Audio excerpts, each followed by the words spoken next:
Hello everyone, आज मी तुमच्यासोबत एक खास व्हिडिओ शेअर करणार आहे. ती म्हणजे ओल्या नारळाची करंजी, जी मला भरपूर आवडते, खूप फेवरेट आहे माझी. तर चला बघूयात. मध्ये मी 1 चमचा तूप घातलंय. तूप चांगलं मेल्ट झालं की त्यामध्ये मी घालणार आहे ओल्या नारळाचा किस. ओल्या नारळाची करंजी बनवण्यासाठी मी ह्यामध्ये घेतला आहे 1.5 नारळ. आता आपल्याला खोबरं छान परतून घ्यायचंय.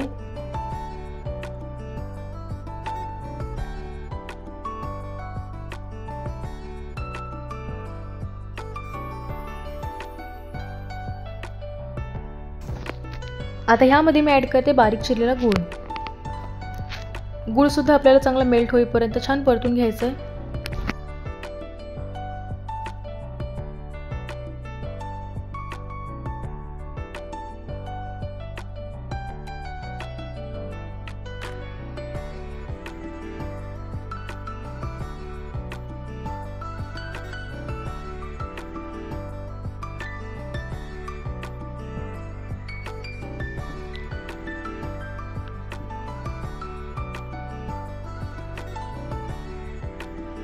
गूळ मी असं चमच्याने बारीक करते म्हणजे तो पटकन वितळला जाईल.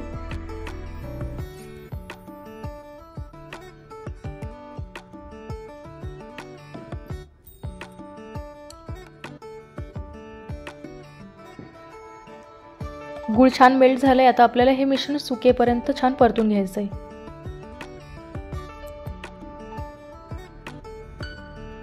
आता ह्यामध्ये मी ऍड करते ड्रायफ्रुट्स. काजू, बदाम, पिस्ता आणि मनुके. 1 चमचा वेलची पूड घालायची. आता हे सर्व छान परतून घ्यायचंय.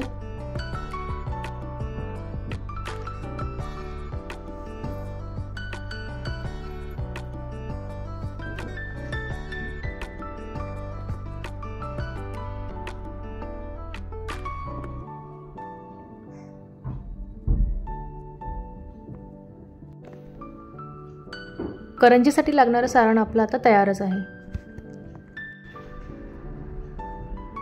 सारण मी एका भांड्यात बाजूला काढून ठेवते आणि आता इकडे पीठ मळायची तयारी करते.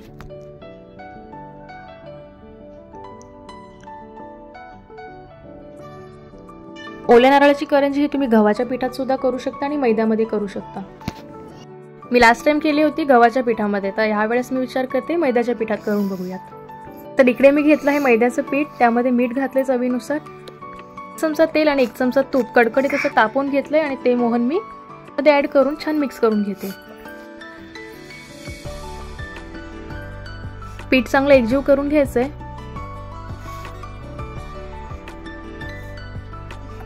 त्यामध्ये आपण तेल टाकलं होतं, त्यामुळे कुठलीही गुठली राहायला नको. त्यामुळे मी पुन्हा एकदा मिश्रण छान करून घेते. आता गरजेनुसार ह्यामध्ये पाणी ऍड करायचंय.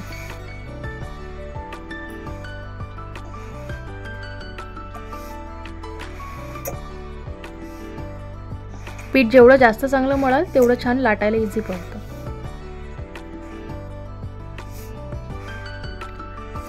आता इकडे पीठ मळून झालं की त्यामध्ये मी टाकते थोडंसं तेल आणि पुन्हा एकदा छान मळून घेते. करंजी करण्यासाठी आता ह्या पिठाचे मी एक छोटे छोटे गोळे तयार करून घेते, म्हणजे आपल्याला लाटायला इझी पडेल.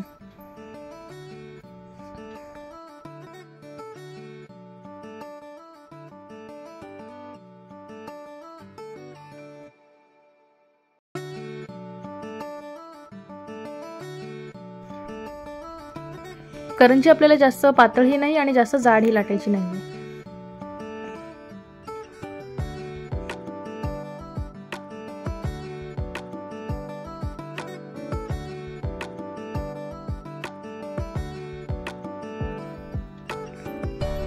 आता ह्यामध्ये मी 1 चमचा सारण टाकते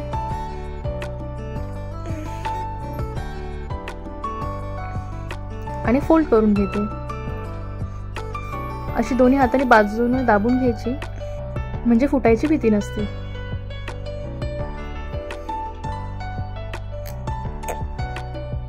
तर माझ्याकडे कटर नाही, त्यामुळे मी सुरीनेच करते.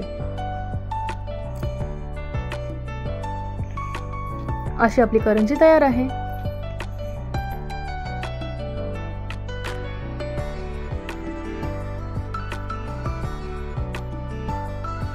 सर्व करंज्या लाटून भरून घेतल्यात. आता मी तळण्याची तयारी करते. कढई चांगली तापली की त्यामध्ये मी एक करंजी सोडते. एका वेळी 2च करंज्या ह्यामध्ये बरोबर बसतील, त्यामुळे मी 2च करंजी घातल्या आहेत. दोन्ही साईडने छान गोल्डन कलर येईपर्यंत परतून घ्यायचे आहेत. करंजी बाहेरचं आवरून अगदी सफेद असेल तर ते खायला सुद्धा चांगलं वाटत नाही, त्यामुळे अशा खरपूस भाजून घ्यायच्या आहेत. आणि तुम्ही बघू शकताय करंजी किती सुंदर दिसते. मस्त आपली करंजी तयार आहे. सर्व करंज्या मी अशा प्रकारे छान तळून घेतल्या आहेत. मला तर करंजी म्हटले की तोंडाला पाणी सुटतं. कधी एकदाची खाते असं होतं, पण आता म्हटलं आधी देवाला नैवेद्य दाखवून घेऊया. मग देवासमोर 2 करंजी ठेवल्या आणि मग आता मी खायला मोकळी.